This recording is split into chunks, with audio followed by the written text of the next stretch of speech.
Hello दोस्तों, मेरा नाम रॉबिन है और मैं यूनाइटेड स्टेट ऑफ अमेरिका के एक शहर लॉस एंजलिस का रहने वाला हूँ।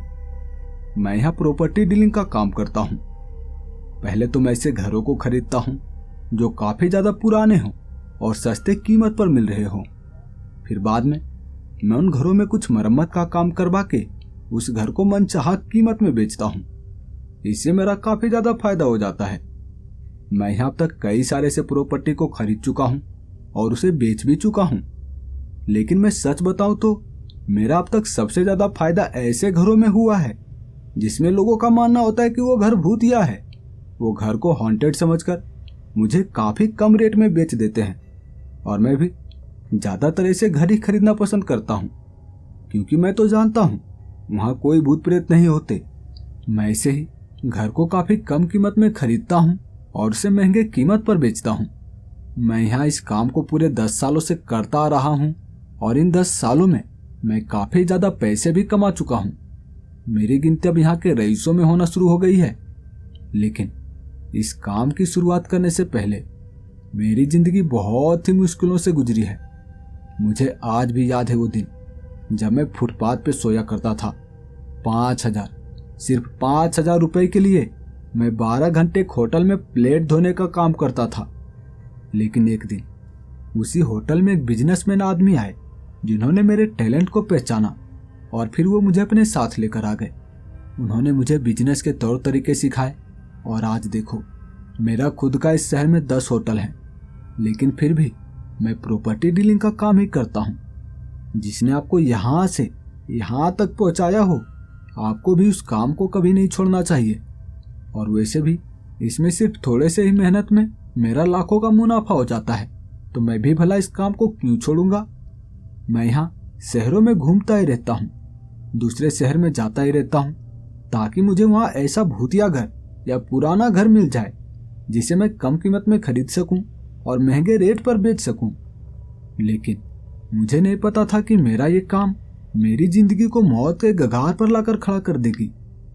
ये बात तब की है जब मैं यूनाइटेड स्टेट ऑफ अमेरिका के एक शहर लेरगो में प्रॉपर्टी डीलिंग का काम करने के लिए गया हुआ था।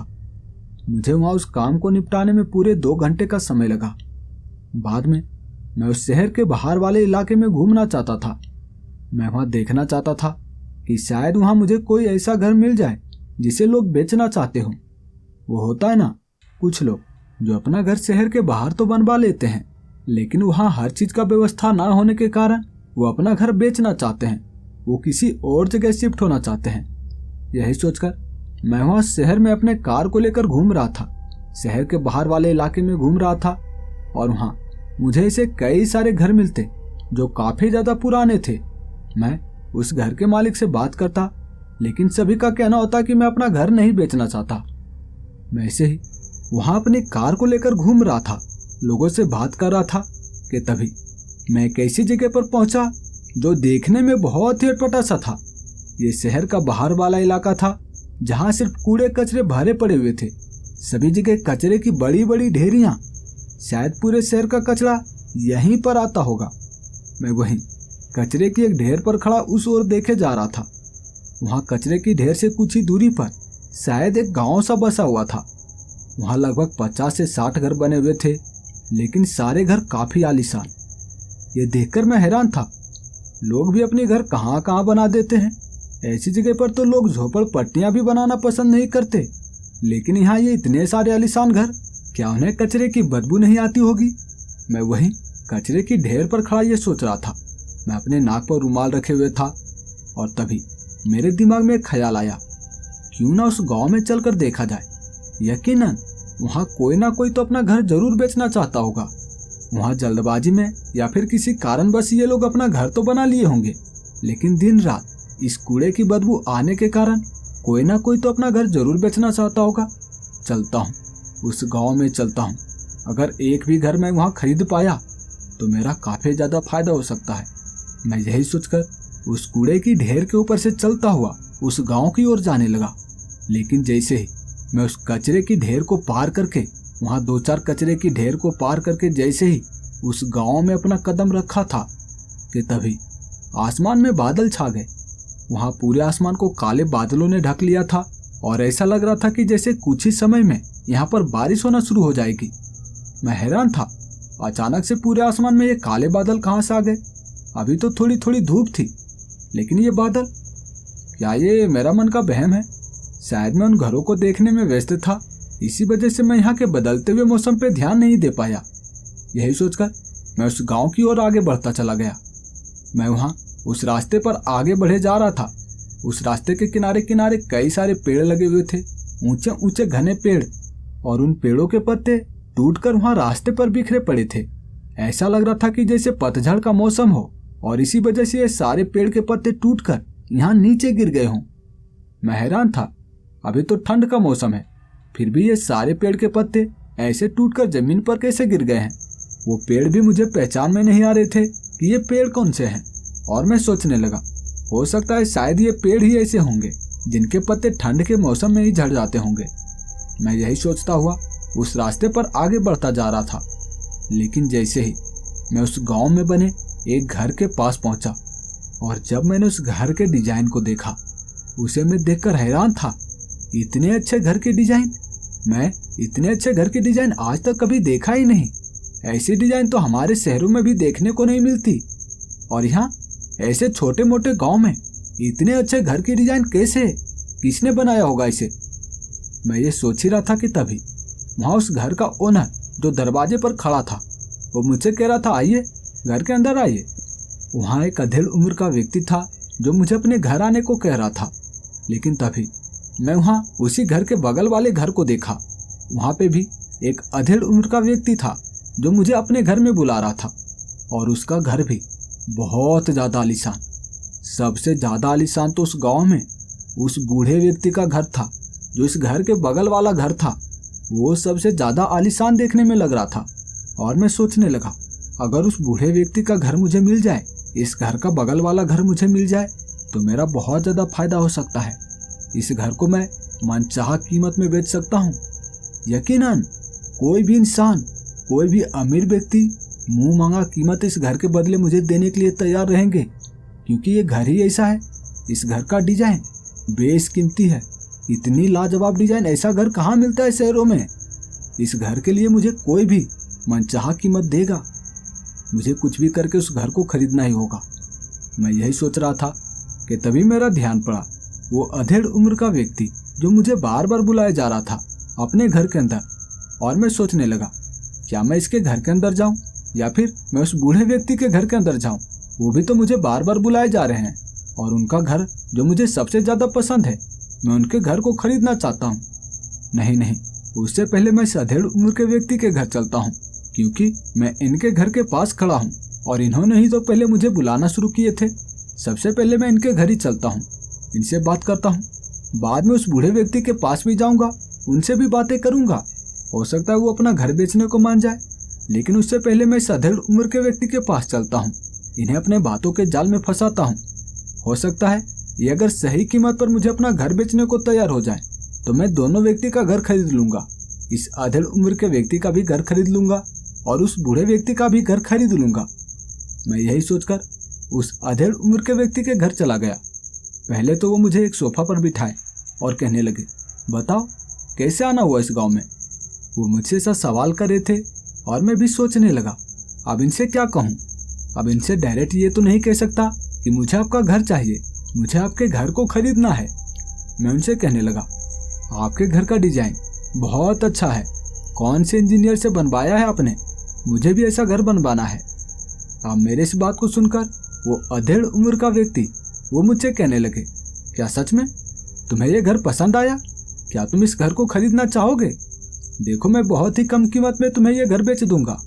तुम्हें बहुत ही कम कीमत में ये घर देने के लिए तैयार हूँ। 5 लाख, सिर्फ 5 लाख रुपए दे दो और मैं तुम्हें ये घर दे दूंगा। अगर तुम बाद में पेमेंट करना चाहो तो बाद में भी पेमेंट कर सकते हो, मुझे कोई दिक्कत नहीं है। अगर तुम अभी से इस घर में रहना चाहो तो अभी से इस घर में रह सकते हो, मुझे कोई परेशानी नहीं है।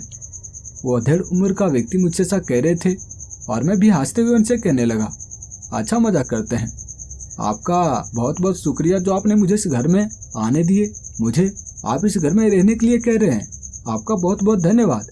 लेकिन सही बताओ तो मैं आपके घर को खरीदने के लिए ही यहाँ पर आया हूँ। अगर आप सही सही कीमत लगाएं तो शायद इस घर को मैं खरीद पाऊँ।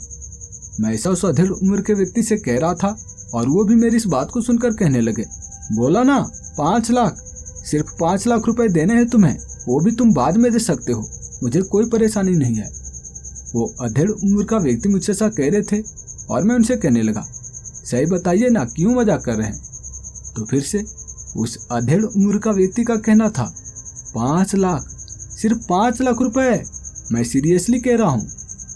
वो ऐसा कह रहे थे और मैं भी हैरान था। 50 करोड़ का घर सिर्फ 5 लाख रुपए में ये कैसे दे सकते हैं? हो ही नहीं सकता, यकीनन ये मजाक कर रहे हैं। मैं उनसे कई बार पूछा, लेकिन हर बार उनका एक ही जवाब था, 5 लाख रुपए। तुम 5 लाख रुपए दो, ये घर तुम्हारे, अगर तुम बाद में भी देना चाहो पैसे तो बाद में देना, कोई दिक्कत नहीं है। वो अधेड़ उम्र का व्यक्ति मुझसे ऐसा कह रहे थे और मैं भी उनसे कहने लगा, अगर ऐसा है तो फिर मैं अभी के अभी आपके इस घर को खरीदना चाहता हूँ।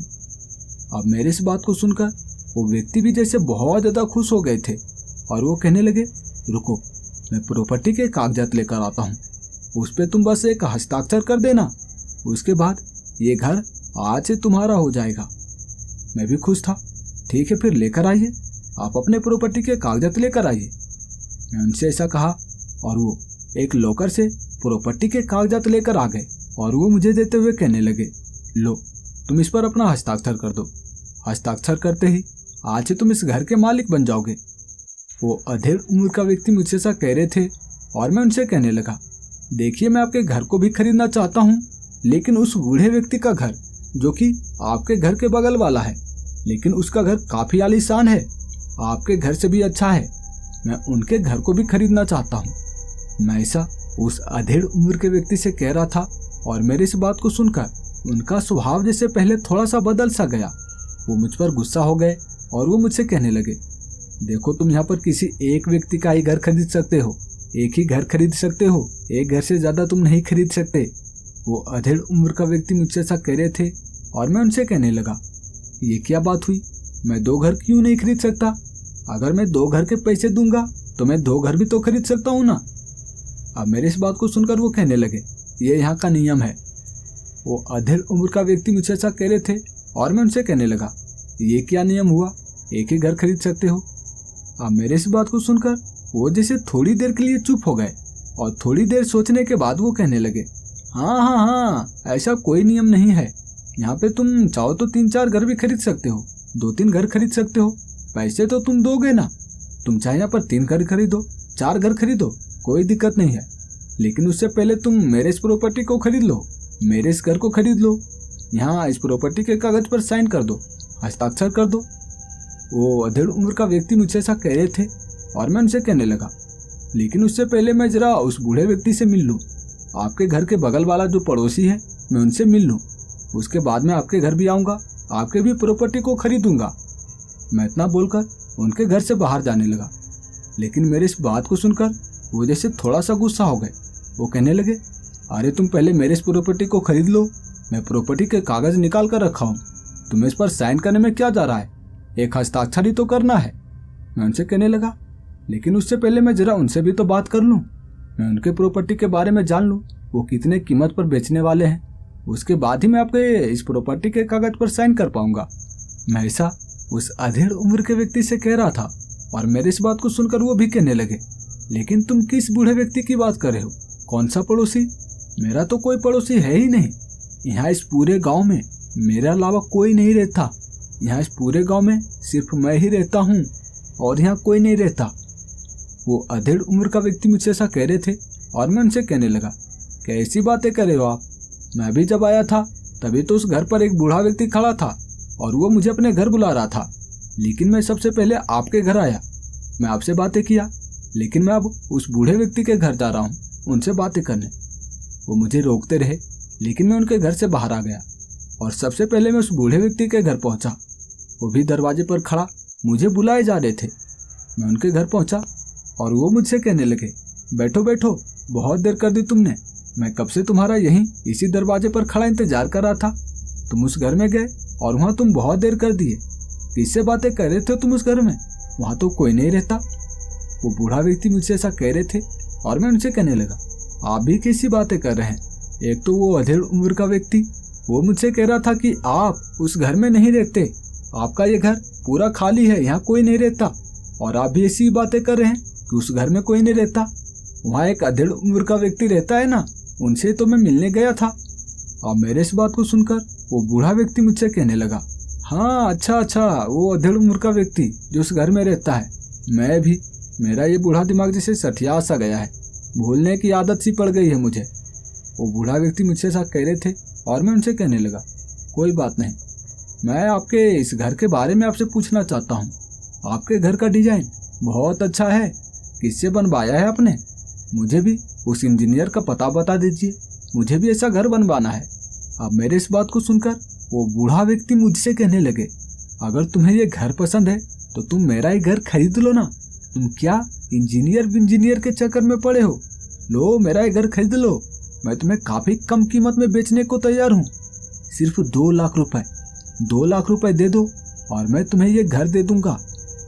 मैं उनकी बातों को सुनकर हैरान था। 2 लाख रुपए? वो अधेड़ उम्र का व्यक्ति भी अपना घर 5 लाख रुपए में बेचने को तैयार था। ये घर, इस बूढ़े व्यक्ति का घर कम से कम 80 करोड़ का तो होगा ही। 2 लाख रुपए में? कैसे ये 2 लाख रुपए में अपना घर बेचने को तैयार है? मैं उनसे कहने लगा, आपका लागत तो काफी ज्यादा लग गया होगा, लगभग 80-90 करोड़। फिर आप 2 लाख रुपए में अपने घर को क्यों बेचना चाहते हैं? तो वो बूढ़ा व्यक्ति कहने लगे, वो लग गया, वो छोड़ो, तुम उसकी चिंता मत करो। लेकिन क्या तुम इस घर को 2 लाख में खरीदना चाहोगे? देखो, ऐसा मौका तुम्हें बार बार नहीं मिलेगा। तुम अभी डिसाइड करो, क्या तुम इस घर को खरीदना चाहते हो या नहीं। अब मैं भी उनकी बातों को सुनकर हैरान था।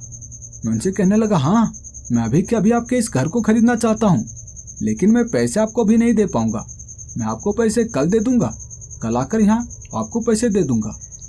अब वो बूढ़ा व्यक्ति कहने लगे, ठीक है, कोई बात नहीं, तुम्हें जब पैसे देने का मन हो तब पैसे देना, लेकिन तुम अभी मेरे इस प्रॉपर्टी के कागज पर साइन कर दो।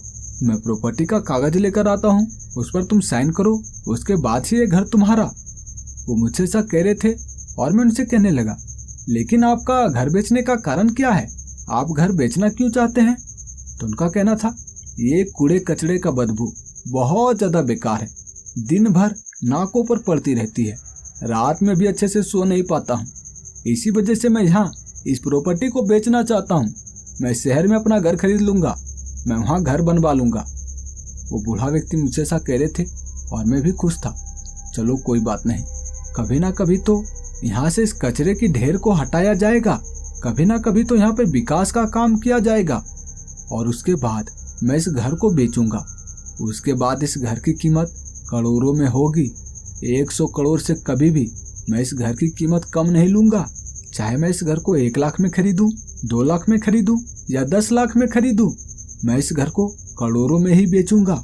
मैं ऐसा सोच ही रहा था कि तभी वो बूढ़ा व्यक्ति लॉकर से निकालकर प्रॉपर्टी के कागज लेकर आ गया था और वो मुझे देते हुए कहने लगा, वहाँ नीचे जहाँ मेरा नाम लिखा हुआ है ना, उस नाम के नीचे तुम अपना नाम लिखो, अपना हस्ताक्षर वहाँ पर करो, उसके बाद ये घर तुम्हारा हो जाएगा। वो बूढ़ा व्यक्ति मुझसे ऐसा कह रहे थे और मैं उस दस्तावेज पर लिखे गए शब्दों को पढ़ना चाहता था, लेकिन उस दस्तावेज पर लिखे गए सारे शब्द बहुत ही टेढ़े मेढ़े से थे। मैं समझ नहीं पा रहा था कि ये शब्द कौन से हैं और इसे लिखा कैसे गया है, ऐसे टेढ़े मेढ़े घुमा घुमा कर। मैं सोच ही रहा था कि तभी वो बूढ़ा व्यक्ति कहने लगा, सोच क्या रहे हो, साइन करो। मैं भी उनके नाम के नीचे अपना सिग्नेचर कर दिया और मेरे सिग्नेचर करते ही वो बूढ़ा व्यक्ति जैसे बहुत ज्यादा खुश हो गए थे और मैं उस प्रॉपर्टी के कागज को देख रहा था, उस दस्तावेज को देख रहा था। मुझे ऐसा लग रहा था कि जैसे इस दस्तावेज में कुछ अक्षर बदले हैं, कुछ अक्षर बदले बदले से लग रहे थे और मैं उसे गौर से पढ़ना चाहता था। वहाँ ऊपर जहाँ कुछ देर पहले ऐसा लग रहा था कि उस बूढ़े व्यक्ति का नाम लिखा हुआ था, लेकिन वहाँ पर मेरा नाम जैसे लिख कर आ गया था। मेरा नाम भी बहुत टेढ़े मेढ़े अक्षरों में लिखा हुआ था, घुमा घुमा कर, और मैं समझ नहीं पा रहा था क्या ये मेरा ही नाम है या फिर कोई और ही शब्द है।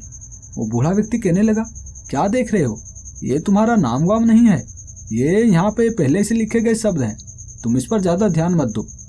मुझसे प्रॉपर्टी का कागज छीन लिए और वो लॉकर में जाकर रख दिए।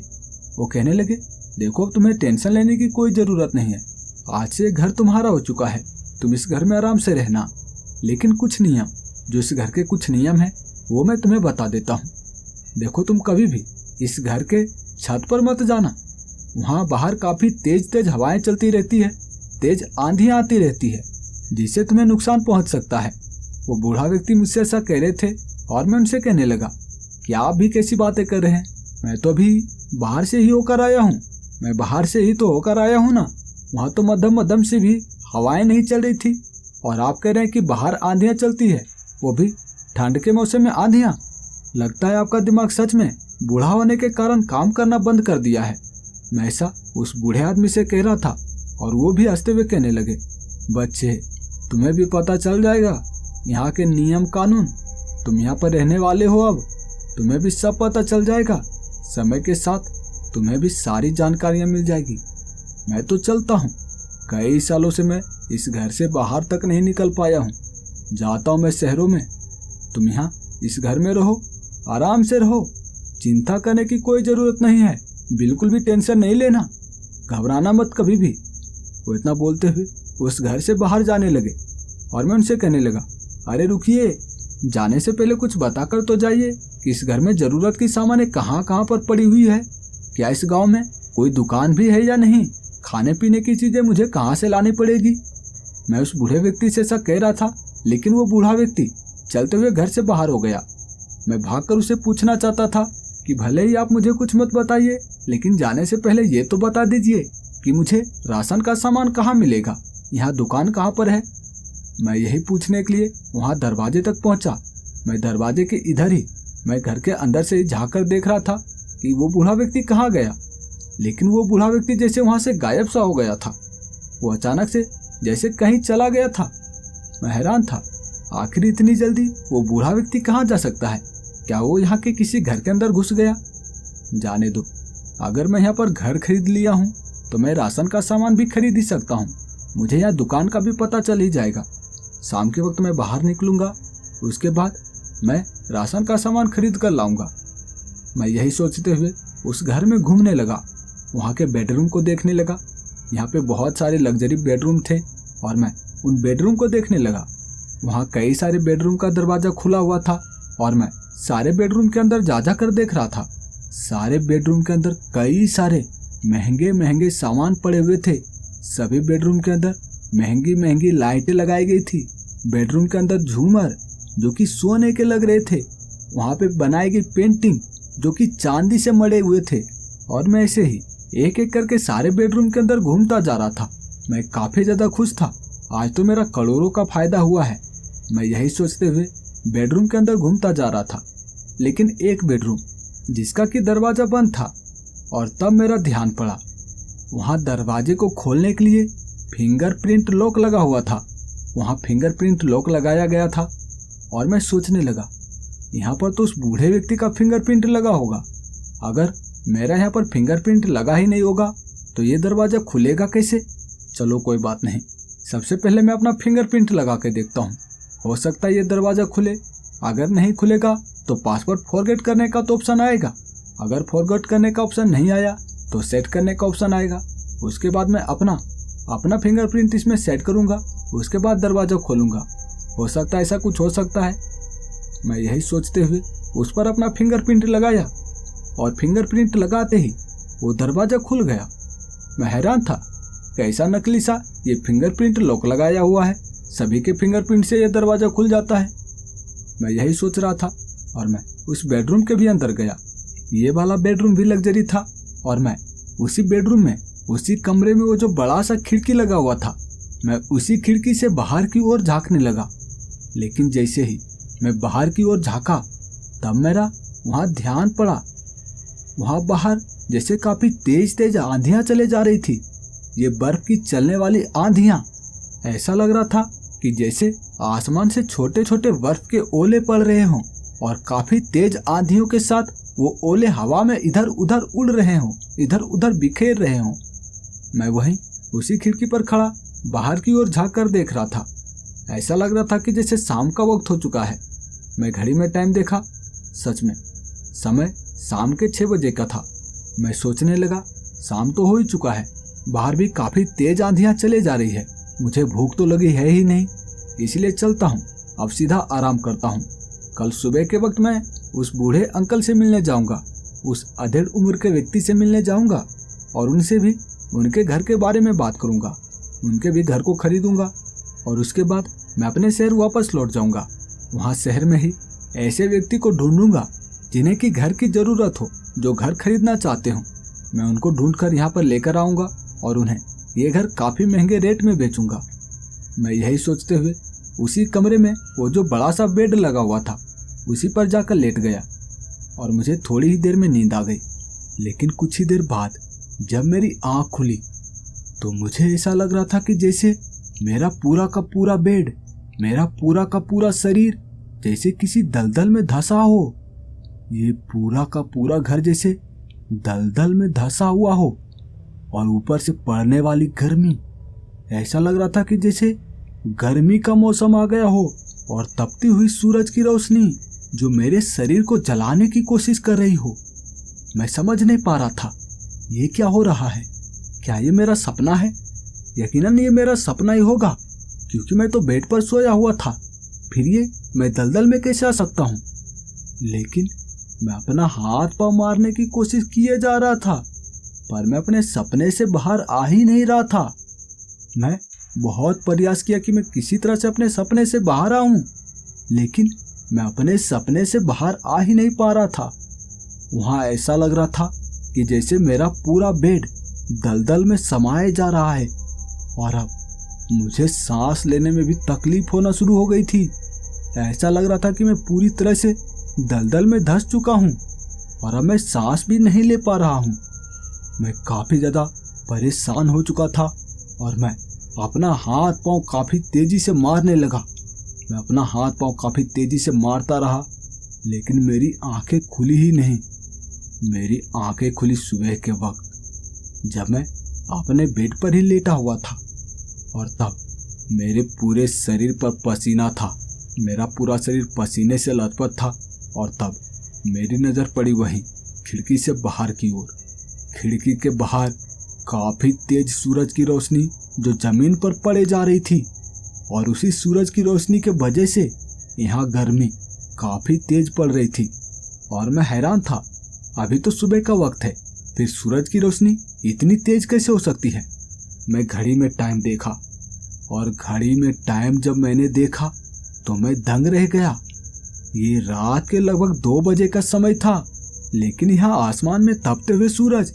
मैं भागकर खिड़की के पास गया और वहाँ आसमान में सूरज को जब देखा, सूरज वहाँ आसमान में काले पड़ चुके थे। वहाँ बड़ा सा जैसे कोई आग का लावा, कोई आग का गोला था जिसकी तपती हुई रोशनी यहाँ धरती पर पड़ रही थी। मैं काफी ज्यादा परेशान था। ये क्या दिन का समय है, रात का समय है, या मैं अभी भी सपने में ही हूँ? मैं समझ नहीं पा रहा था। मैं वहाँ कमरे में वो जो बड़ी सी घड़ी लगी हुई थी, दीवार घड़ी, मैं उसमें भी टाइम देखा, उसमें भी टाइम रात के 2 बजे का था। मैं समझ नहीं पा रहा था क्या ये मेरा सपना है। मैं काफी ज्यादा परेशान हो चुका था। मैं इधर उधर भागने लगा और जब मैं उस घर के दरवाजे तक पहुंचा और वहाँ सूरज की गर्मी, वहाँ पड़ने वाली सूरज की रोशनी की गर्मी, ऐसा लग रहा था कि जैसे कुछ ही देर में मेरे शरीर को जलाकर भस्म कर देगी। मैं भागते हुए फिर से घर के अंदर आ गया और मैं अब पानी पीना चाहता था क्योंकि मेरे शरीर से बहने वाले वो पसीने जो मेरे शरीर के वाटर लेवल को कम कर रहे थे। अगर मैं पानी नहीं पीता तो मेरे शरीर का सारा पानी पसीने के जरिए बाहर आ जाते। मैं पानी पीना चाहता था लेकिन मुझे वहाँ पूरे घर में कहीं पानी मिला ही नहीं। पूरे घर में कहीं पर भी पानी नहीं थी और मैं काफी ज्यादा परेशान था। कैसी जगह है ये? यहाँ इस पूरे घर में पानी भी नहीं है। ये लग्जरी घर का क्या करूँगा मैं? यहाँ पानी का व्यवस्था ही नहीं है। मैं ये सोच रहा था तभी मैंने एक चीज नोटिस किया, मुझे प्यास तो लगी है ही नहीं, फिर मैं पानी क्यों पीना चाहता हूँ? मुझे तो पानी पीने की तलब है ही नहीं, फिर मैं पानी की तलाश क्यों कर रहा हूँ? शायद ही मेरा सपना है। अगर सपना नहीं होता तो मुझे पानी पीने की तलब जरूर होती और मैं पानी जरूर पीता। इतनी ज्यादा पसीने बह रहे हैं, इसके बावजूद भी मुझे पानी पीने की तलब है ही नहीं। यकीनन ये सपना ही है, मैं यही सोच रहा था। और तभी जब 1 घंटे बीते, जब वहां रात के लगभग 3 बजे, तब बाहर का मौसम बदला। वहां आसमान में काले काले बादल छा चुके थे और देखते ही देखते कुछ ही देर में काफी तेज बारिश होना शुरू हो गई। और बारिश के कारण चलने वाली ठंडी ठंडी सी हवाएं जो मुझे काफी सुकून प्रदान कर रही थी। मैं सोचने लगा, चलो वो गर्मी का मौसम तो टला, वो सूरज की तपती हुई गर्मी वो तो गई, अब यहाँ पर बारिश होना शुरू हो गई है, जिस वजह से मुझे थोड़ा अच्छा लग रहा है। मैं यही सोचकर फिर से बेड पर जाकर लेट गया। लेकिन कुछ ही देर में वहां घर के अंदर पानी भरना शुरू हो गई थी। वहां बारिश इतनी ज्यादा तेज हुए जा रही थी कि कुछ ही देर में वहां पानी पूरे घर के अंदर घुस चुकी थी। वहां पूरे ग्राउंड फ्लोर में पानी ही पानी, पानी वहां बेड तक पहुंच चुकी थी। और मैं बेड से नीचे उतरा, वहां पानी मेरे घुटने के ऊपर तक आ चुकी थी। और मैं किसी तरह सीढ़ी से चलता हुआ इस घर के 2nd फ्लोर पर आ गया। मैं वहां आकर सोचने लगा, यहाँ तक तो पानी नहीं पहुंचने वाली, मैं किसी तरह यहीं सुबह तक अपना समय निकाल लूंगा और सुबह होते ही कैसे भी करके मैं यहाँ से बाहर निकलूंगा। मुझे किसी तरह से हाईवे तक पहुंचना है। हाईवे तक पहुंचते ही मैं अपनी कार को लेकर शहर की ओर निकल लूंगा। यहाँ पर मुझे नहीं रहना, जब पानी कम होगी तब देखा जाएगा। यहाँ पर मैंने प्रॉपर्टी तो खरीद ली है, लेकिन ऐसे प्रॉपर्टी का क्या करना जहाँ पर मेरी ही मौत हो जाए। मैं किसी तरह से वहाँ सुबह होने का इंतजार करने लगा। लेकिन जैसे ही वहाँ 4 बजा, घड़ी में जैसे टाइम 4 बजे का हुआ, तभी फिर से वहाँ का मौसम बदला। वहाँ आसमान में वो जो काले रंग के बादल थे उनका रंग सफेद पड़ना शुरू हो गया था। ऐसा लग रहा था कि जैसे वो बादल बर्फ का आकार ले रहे हों। वो बादल देखने में बिल्कुल बर्फ के टुकड़े जैसे लगने लगे थे। और देखते ही देखते आसमान से बड़ी बड़ी बर्फ की गोलें यहाँ जमीन पर गिरना शुरू हो गई थी। और मैं ये देखकर काफी ज्यादा हैरान, कैसी जगह है ये? यहाँ पर तो मौसम हर एक घंटे में बदलता है, ये कैसा मौसम है? यहाँ पर तो मैंने आज से पहले कभी ऐसा मौसम देखा ही नहीं। बादल जो कि बर्फ के टुकड़े में बदल गए हों और वो जमीन पर गिर रहे हों, ये कैसा मौसम है? मैं काफी ज्यादा परेशान था। मैं क्या करता? मैं फिर से उसी बेड पर आकर सो गया और मैं अपने मोटे से उस गद्दे को ओढ़ लिया, क्योंकि वहां बर्फबारी के कारण काफी ज्यादा ठंड लगना शुरू हो गई थी। और मैं जैसे उस गद्दे को ओढ़ा था और मेरी आंख लगी थी, फिर से मेरा बेड वहां जमीन में धंसना शुरू हो गया था। ऐसा लग रहा था कि फिर से ये बेड दलदल में धंसती जा रही है और मैं दलदल में धंसता जा रहा हूँ। मुझे काफी ज्यादा सांस लेने में तकलीफ होना शुरू हो गई थी और मैं अपना हाथ पांव काफी तेजी से मारे जा रहा था कि कैसे भी करके मैं अपने सपने से बाहर निकलूं, ताकि मैं इस दलदल से बाहर आ पाऊं। भले ये मेरा सपना ही होगा, लेकिन यहाँ पे होने वाली घटनाएं सच में हकीकत जैसी लगती है। मैं सच में सांस नहीं ले पा रहा हूँ। मैं अपना हाथ पांव काफी तेजी से मारता रहा और कुछ देर बाद मैं अपनी नींद से उठा। मैं फिर से बेड पर ही था और मैं वहां बाहर देखा। बाहर सूरज निकल चुका था। वहां सूरज की किरणें धरती पर पड़े जा रही थी। ऐसा लग रहा था कि जैसे सुबह का वक्त हो चुका है।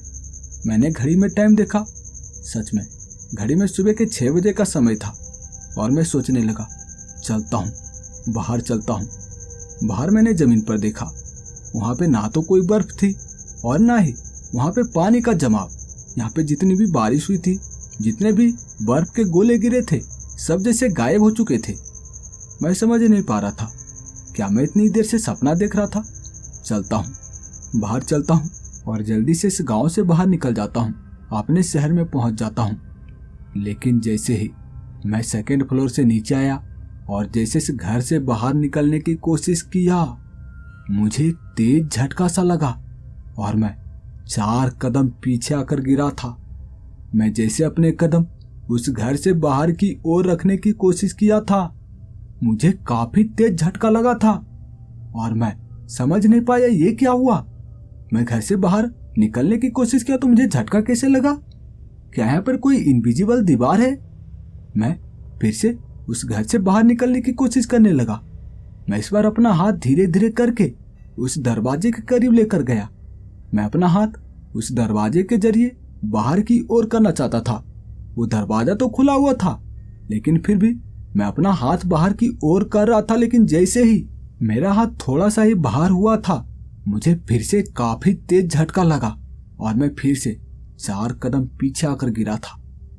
मैं हैरान था, ये क्या हो रहा है? क्या बाहर कोई करंट वाली तार लगाई गई है जो मुझे दिखाई नहीं पड़ रही है? कोई बात नहीं, इसका भी पता भी चल जाएगा। मैं सेकंड फ्लोर पर उसी कमरे में जाता हूँ और उसी खिड़की से बाहर की ओर अपना हाथ करके देखता हूँ। तब तो पता चल ही जाएगा क्या यहाँ पर कोई करंट वाली तार लगाई गई है या फिर कोई और ही वजह है। मैं चलता हुआ सेकंड फ्लोर पर उसी कमरे में गया और मैं उसी खिड़की को खोलकर अपना हाथ बाहर की ओर करने लगा। लेकिन जैसे ही मेरी हाथ की उंगलियां थोड़ी सी उस घर से बाहर हुई थी कि मुझे काफी तेज झटका लगा और मैं पीछे आकर गिरा। मैं समझ नहीं पाया ये क्या हो रहा है। मैं इस घर से बाहर क्यों नहीं जा पा रहा। मैं काफी ज्यादा परेशान हो चुका था और मैं ऐसे वहां पूरे दिन घर से बाहर जाने की कोशिश करता रहा। मुझे काफी बार बिजली के तेज झटके लगे और मैं हर बार पीछे आकर गिरा, लेकिन फिर भी मैं अपना प्रयास नहीं छोड़ा। मैं काफी ज्यादा परेशान हो चुका था कि मैं क्या करूं, कैसे मैं इस घर से बाहर जा पाऊंगा। वहां हर घंटे वहां मौसम चेंज हो रहे थे। कभी काफी तेज आंधियां आ रही थी, तो कभी आसमान से गिरने वाली वो कड़कती हुई बिजली, तो कभी यहाँ पर बादल के वो सफेद से बादल जो कि बर्फ के टुकड़े होते वो यहाँ जमीन पर गिरते, तो कभी यहाँ पर गर्मी का मौसम, काफी तेज तपती हुई धूप, इतनी तेज धूप जो मेरे शरीर को ऐसा महसूस करवा देता कि मेरा शरीर जल रहा हो।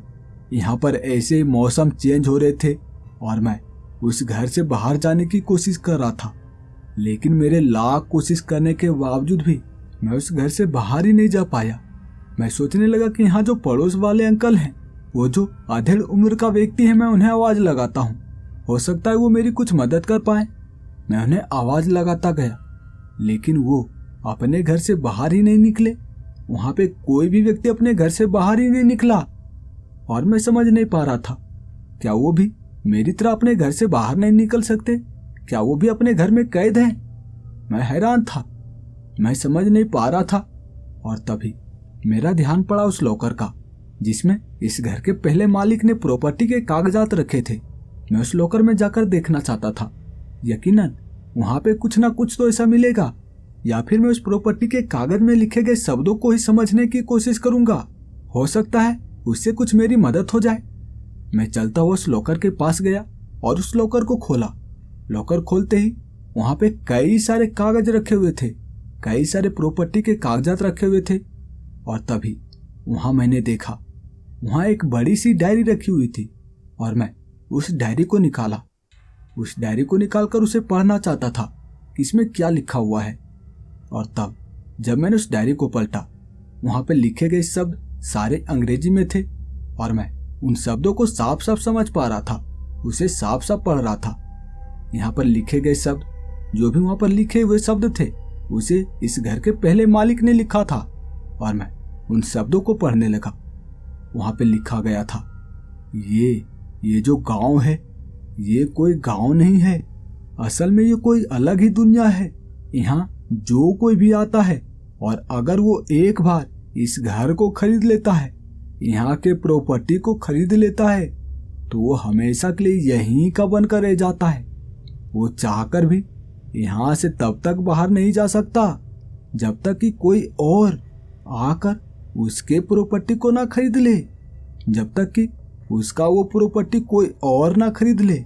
और अगर एक बार उसके प्रॉपर्टी को कोई दूसरा व्यक्ति खरीद लेता है, तो वो हमेशा के लिए यहाँ फंस जाता है और उससे पहले वाला मालिक वो यहाँ से बाहर जा सकता है, वो अपनी दुनिया में जा सकता है, लेकिन उससे पहले जब तक कि वो अपनी प्रॉपर्टी को किसी और को ना बेच दे, उससे पहले वो इस दुनिया से बाहर जा ही नहीं सकता। यहाँ भूख प्यास नहीं लगती और यहाँ हर घंटे मौसम चेंज होता रहता है। यहाँ का मौसम बदलता रहता है। यहाँ हर घंटे नर्क का एहसास होता है। ऐसा लगता है कि आप जैसे नर्क में कैद हो। यहाँ मरने का एहसास होता है। जब आप सोते हैं तो आपको मरने का एहसास होता है।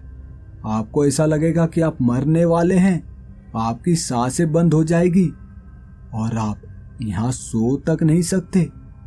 वहाँ ऐसी जानकारियाँ दी गई थी और मैं समझ गया था, सच में ऐसा ही तो होता है मेरे साथ भी।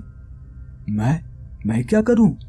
क्या मुझे भी इंतजार करना चाहिए किसी ऐसे व्यक्ति का जो कि यहाँ पर घर खरीदने आए, यहाँ की प्रॉपर्टी खरीदने आए? यकीनन मुझे भी किसी को यहाँ पर फंसाना होगा।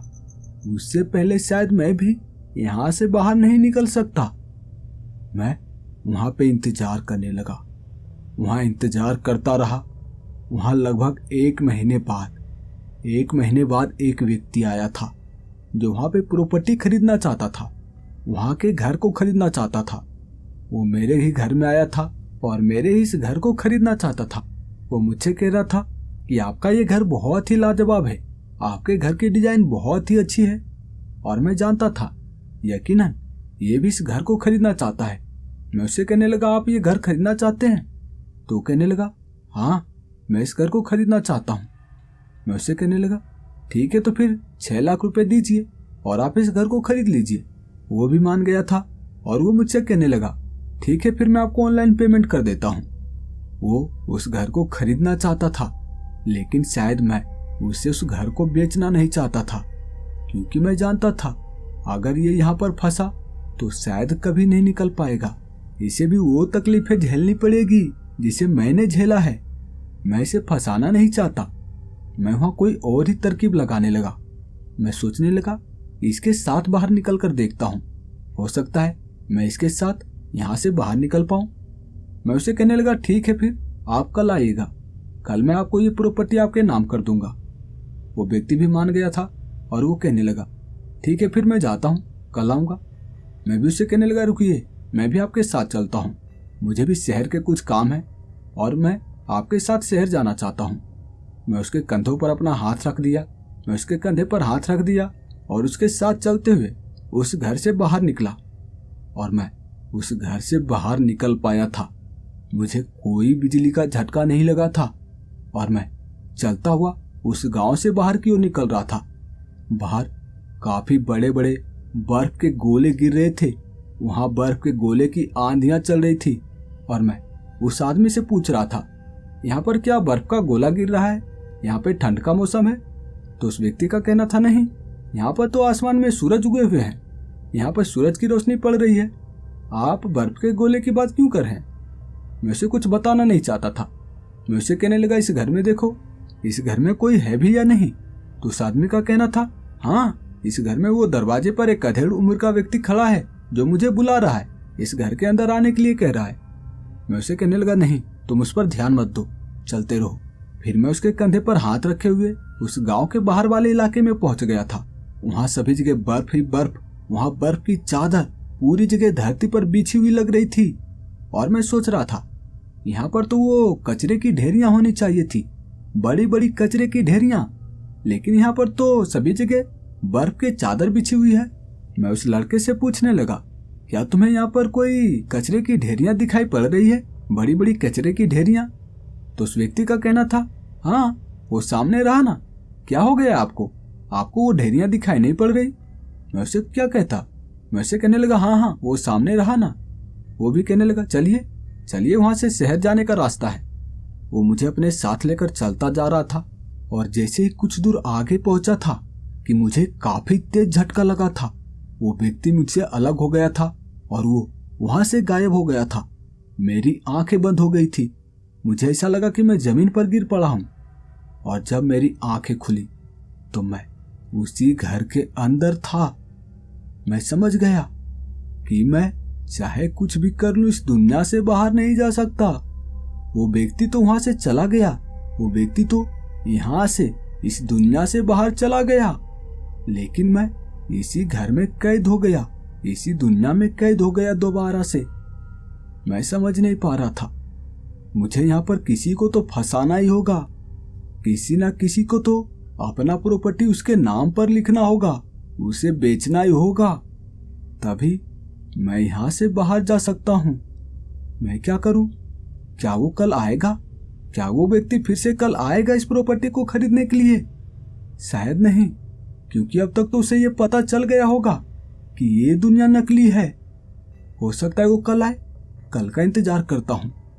मैं वहीं उसी घर में रहा, वहां के बदलते हुए मौसम को झेला, सोने की कोशिश कर रहा था, लेकिन मेरी बेड जमीन में धंसने लगती, मुझे सांस लेने में तकलीफ होने लगती।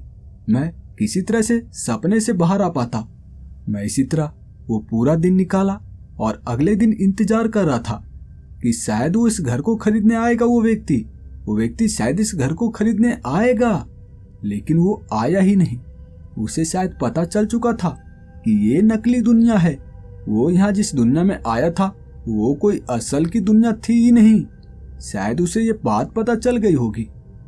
मैं वहां इंतजार करता रहा, वो आया ही नहीं। फिर ऐसे ही वहां लगभग 6 महीने बीते और 6 महीने बाद एक व्यक्ति फिर से आया था वहां पे प्रॉपर्टी खरीदने के लिए, वहां पे घर को खरीदने के लिए।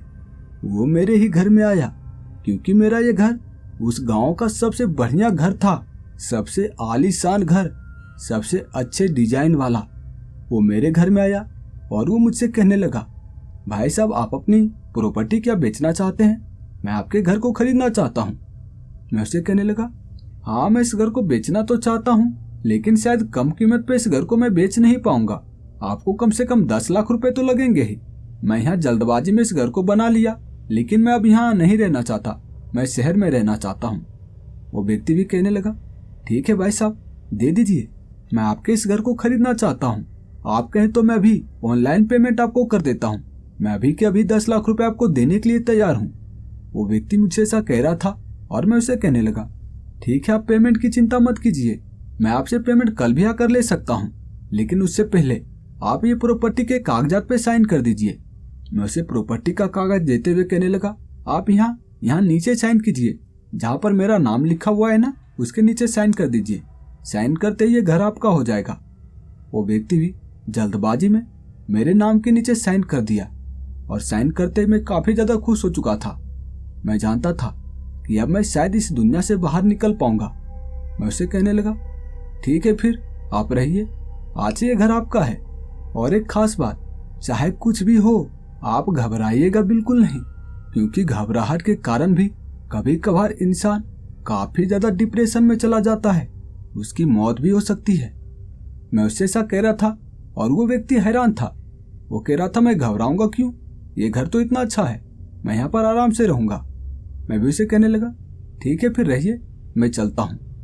मैं इतना बोलकर जैसे उस घर के बाहर अपने कदम रखा, मैं वहीं कूड़े के ढेर पर था, कचरे की ढेर पर था। और जब मैं पीछे पलटा, पीछे कोई गांव था ही नहीं, वहां सभी जगह कचरे ही कचरे, कचरे की ढेर। और उसी कचरे की ढेर के बगल से बहती हुई नाले की एक नदी। और मैं हैरान था, कहाँ गया वो कहाँ गया दुनिया जहां पर वो गांव बसा हुआ था। मैं समझ नहीं पाया। मैं वहां कचरे की ढेर से उठा और रास्ते पर आया। रास्ते के किनारे मेरी गाड़ी अब भी वहीं पर पड़ी हुई थी। मैं हैरान था, 1 साल बीतने को है और मेरी गाड़ी अब भी यहाँ पर पड़ी हुई है। मैं गाड़ी को लिया और चलाते हुए शहर की ओर बढ़ चला। जब मैं शहर में पहुंचा और वहां डिजिटल घड़ी में टाइम देखा, तो टाइम और डेट को देखकर मैं हैरान था। वहां सिर्फ 10 दिन बीते थे। 10 दिन पहले ही तो मैं वहां गया था, उस दुनिया में, उस गांव में 10 दिन पहले ही तो गया था। मैं अपने कलाई घड़ी को देखा, मेरी कलाई घड़ी पूरी तरह से डेड हो चुकी थी। मैं वहां कई लोगों से पूछा, अखबार में देखा, लेकिन डेट वही था। मैं समझ नहीं पा रहा था। मैंने तो वहां लगभग 1 साल बिताए थे उस दुनिया में। 1 साल वहां उतने मुसीबतों को झेला था, लेकिन यहाँ इस दुनिया में तो सिर्फ 10 दिन बीते हैं। कैसे? ये कैसे हो सकता है? मेरे बाल, मेरे दाढ़ी, मेरे नाखून भी तो इतने बड़े बड़े हो चुके हैं, ये 10 दिन में इतने बड़े बड़े नहीं हो सकते। यकीनन मैं वहां 1 साल बिता कर आया हूं। मैं हैरान था। मैं समझ ही नहीं पाया। मैं ये बात कई लोगों को बताया, अपने कई दोस्तों को भी बताया, लेकिन सभी का कहना था, क्या यार तुमने पी रखी है क्या? शायद तुमने कोई सपना देखा होगा या फिर तुम्हारे मन का वहम होगा। वैसा ही कहकर मेरी इस बात को टाल देते हैं। लेकिन मैं आज भी उस आदमी के बारे में सोचता हूँ जिसे मैं उस दुनिया में फंसा कर यहाँ अपने दुनिया में वापस लौटा था। मैं आज भी उसके बारे में सोचता हूँ, क्या वो भी कभी उस दुनिया से बाहर आ पाएगा? क्या वो भी कभी अपना संपत्ति किसी को बेच पाएगा? क्या वो भी कभी अपने संपत्ति का मालिक किसी और को बना पाएगा? यकीनन कोई ना कोई तो मेरी ही तरह वहां पर जाएगा घर खरीदने के लिए, और उस घर का मालिक उसे भी अपने जाल में फंसाएगा और वो हमेशा के लिए उस दुनिया से बाहर निकल पाएगा।